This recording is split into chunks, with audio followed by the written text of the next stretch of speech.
दोस्तों hi everyone, कैसे हैं आप सब।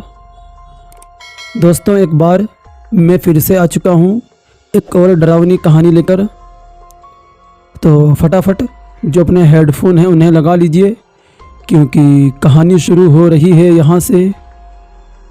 और मैं आपको आज दादाजी की डरावनी कहानी सुनाने जा रहा हूँ।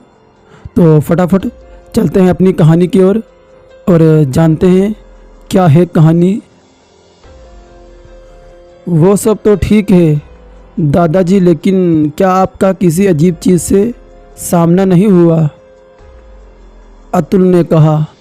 अब जब तुमने ये बात कह दी तो मुझे एक बड़ा डरावना किस्सा याद आया है। मैं उसे कभी भूल नहीं सकता। बहुत ही डरावना अनुभव था वो, और जिससे मेरा सामना हुआ था वो कोई छोटी मोटी चीज़ नहीं हुई थी बेटा। वो तो एक मारवा था, मारवा। ये एक ऐसी आत्मा है जिसे पता ही नहीं होता है कि उसने अपना शरीर छोड़ दिया है। वो मरने के बाद भी वैसे ही जीवन जीती रहती है जैसे जिंदा होते हुए जी रही थी। कुछ महीने मैंने शहर में जाकर ड्राइविंग का काम शुरू किया था।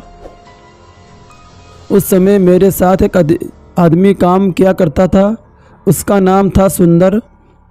वो मेरे साथ रात के सफ़र में दूर दूर तक जाया करता था। वो साल मुझे अच्छे से याद है।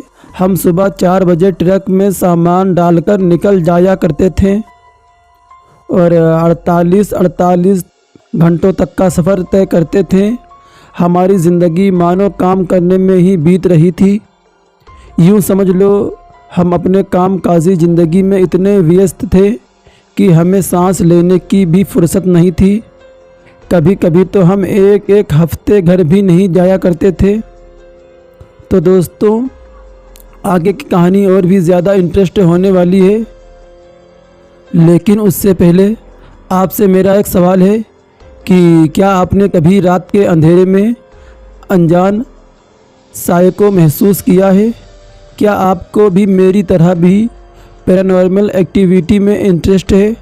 अगर हाँ तो छलावा केवल आपके लिए ही बना है, जो कि आपको मिल सकता है केवल इसी कहानी में। तो एक बार की बात है, जब हम दोनों कहीं जा रहे थे। शाम के 5 या 6 बजे होंगे। उस समय वो रास्ता बड़ा ही घुमावदार था। उस समय सुंदर ट्रक चला रहा था। अचानक रास्ते में एक मोड़ आया, लेकिन सुंदर ने हॉर्न नहीं दिया। जैसे ही गाड़ी मुड़ी वैसे ही अचानक मैंने अपने ट्रक के सामने एक कार को देखा। ये देखकर सुंदर डर गया और हड़बड़ाहट में वो ट्रक को काबू नहीं कर पाया। दोनों गाड़ियों की जोरदार टक्कर हो गई।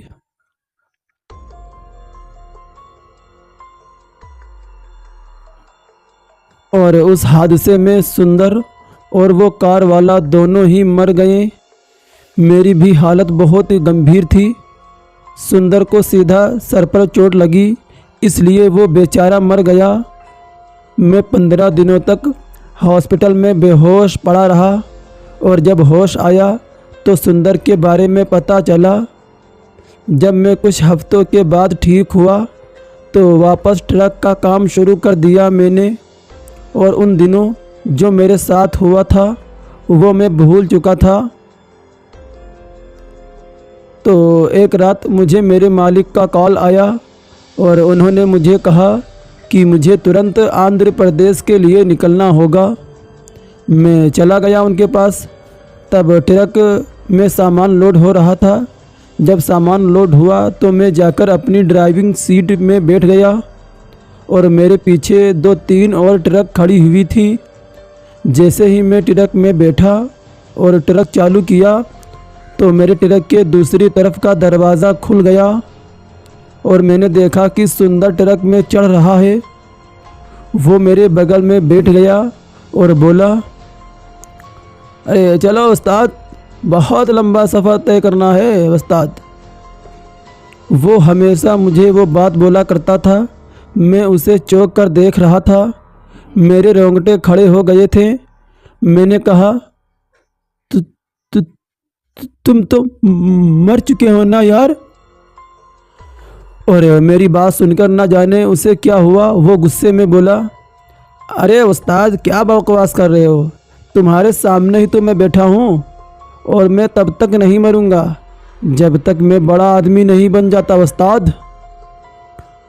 और फिर मैं तुरंत ट्रक से उतरकर भूत भूत भूत चिल्लाने लगा।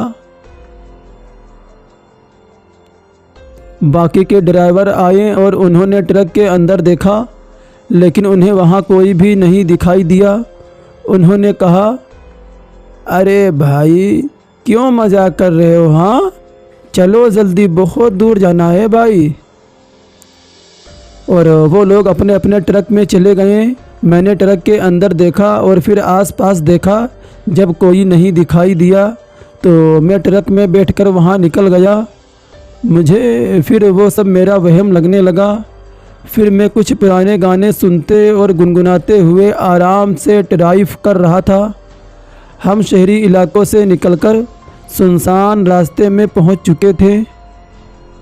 पीछे जो 2-3 ट्रक आ रही थी वो फिर मेरे ट्रक के आगे आगे जाने लगी। कुछ देर के बाद मुझे किसी ने कहा,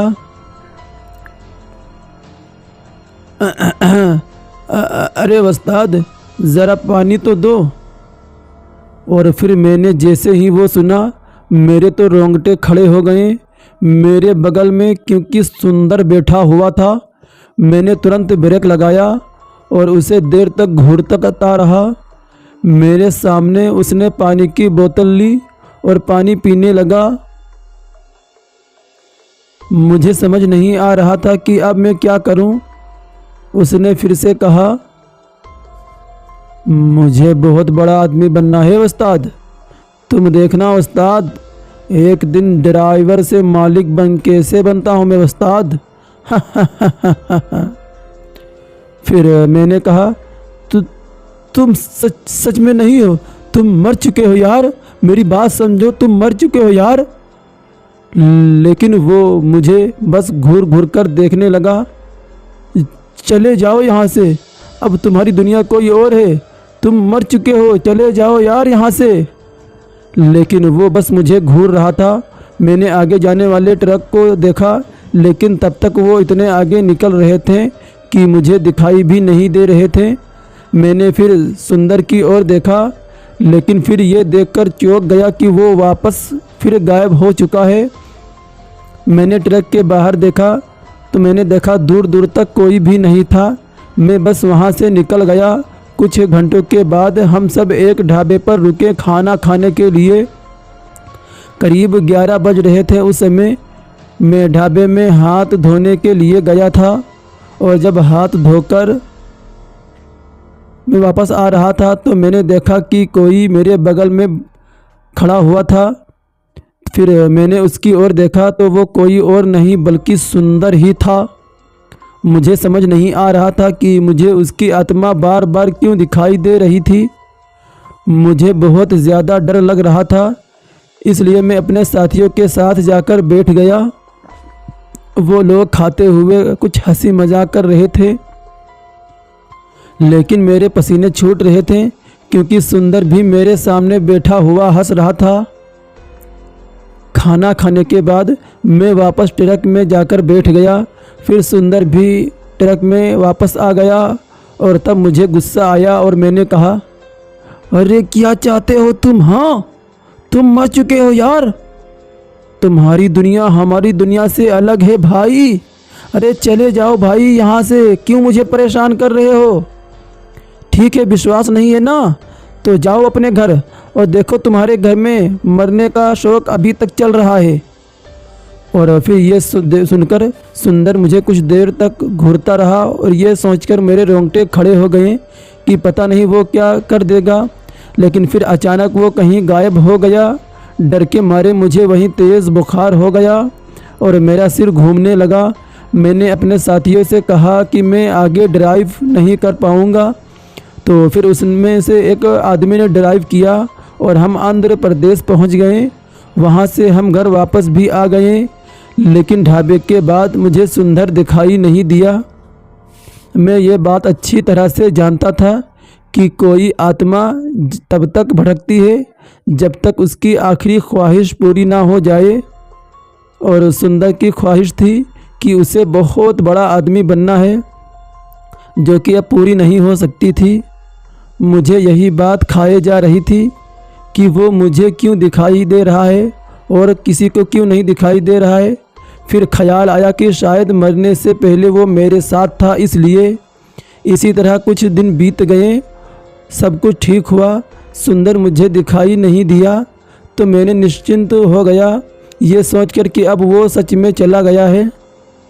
लेकिन दोस्तों, ऐसा बिल्कुल भी नहीं था। एक दिन मैं उसके घर के सामने से गुजर रहा था और तब जो नज़ारा मैंने देखा वो देखकर मेरे पैरों तले ज़मीन ही खिसक गई। उसके घर के अंदर से तीन अर्थियां निकल रही थीं, जो उसके माता पिता और पत्नी की थी। ये देखकर एक पल के लिए मुझे समझ नहीं आया कि मैं क्या देख रहा हूँ। उन अर्थियों को शमशान ले जाया जा रहा था और उनके साथ एक पंडित भी थे। मैंने उन्हीं से पूछा, पंडित जी, ये क्या हुआ है इन लोगों को? तो पंडित जी ने कहा, भाई किसी ने मार डाला है इन्हें और डॉक्टर की जांच हुई है, अब इन्हें शमशान ले जाया जा रहा है। और फिर ये कहकर वो चले गए और मैं वहीं पर खड़ा रहा। तभी वहाँ खड़े एक आदमी ने कहा, अरे भैया, बड़ी बुरी तरह से मरे हैं बेचारे। सबसे पहले मैंने ही इनकी लाश देखी थी भैया। और फिर उसके माता पिता की आंखें गायब थी और उसकी पत्नी के मुंह में लोहे का राड घुसा हुआ था और पोस्टमार्टम के हिसाब से इनकी मौत 2 दिन पहले हुई है। और देखो ना, किसी को पता भी नहीं चला कि उनका शरीर पिछले 2 दिनों से घर में ऐसे ही पड़ा हुआ था। न जाने किसने किया है ये सब। मेरे तो रोंगटे खड़े हो गए। मेरे मन में सबसे पहला ख्याल यही आया कि ये काम सुंदर का हो सकता है। वहाँ से भागकर मैं यहाँ गांव आ गया ताकि सुंदर से दोबारा मेरा सामना ना हो। करीब 2 महीने बीत गए उस बात को। सुंदर कभी मेरे सामने नहीं आया। फिर एक बार एक पुजारी यहाँ आए थे। उनके लिए कहा जाता था कि वो काफ़ी जाने माने पंडित थे।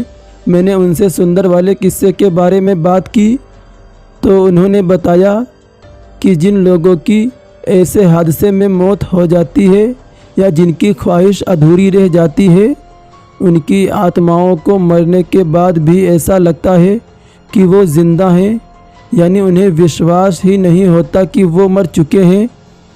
और ऐसी आत्माओं को मारवा कहा जाता है। और जब उन्हें विश्वास हो जाता है कि वो मर गए हैं तो अक्सर ख्वाहिश पूरी ना होने की वजह से वो एकदम पागल से हो जाते हैं और लोगों को अपने वश में करके उन्हें ही मार देते हैं। तो ये थी सुंदर की पूरी कहानी। तो चलिए दोस्तों, आई होप आपको ये कहानी बहुत ही पसंद आई होगी। मेरा मानना है कि आपको ये कहानी कैसी लगी। प्लीज़ कहानी को लाइक करें और इस कहानी में ज़्यादा से ज़्यादा लोगों को पास शेयर करें।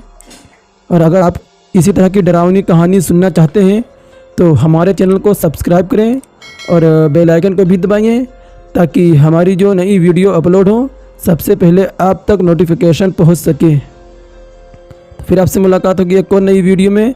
तब तक के लिए bye bye and take care.